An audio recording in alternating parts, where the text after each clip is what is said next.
All right, so we are talking about the plantar fascia on this one. And I'm gonna have you kick up your foot here. When we talk about the plantar fascia, we're actually talking about all the way from these metatarsal heads all the way down to this calcaneus, or this heel bone down here.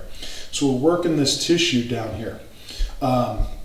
Tends to get very tight on people. We'll see people that are like, I always see them side sleepers. They tend to curl their toes at night. If you're getting a lot of pain, first step in the morning feels like you're stepping on a knife.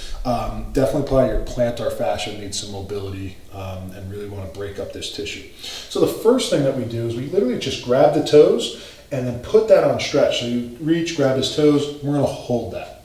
All right, so it's going to work, and we're just literally just stretching this out. Now when we want to get more aggressive, you can use a lacrosse ball or a golf ball.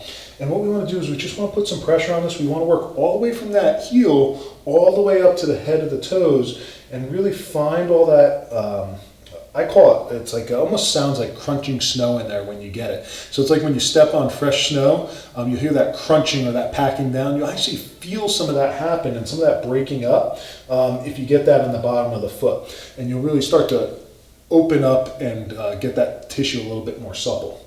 If we want to apply more pressure to this, we can have them standing and then just continue to put pressure down on this and find those tight spots. One of the cool things to do is if you actually do this and just do it on one leg and then stand up and reach your toes, you're going to notice that you get a lot more mobility all the way up the kinetic chain on this one side. So that's a little test at the end. Just work on this 5 minutes, stand up and reach down, touch your toes and compare bilaterally from your left to your right. And you'll notice a big difference side to side. And this is going to be working for your plantar fascia.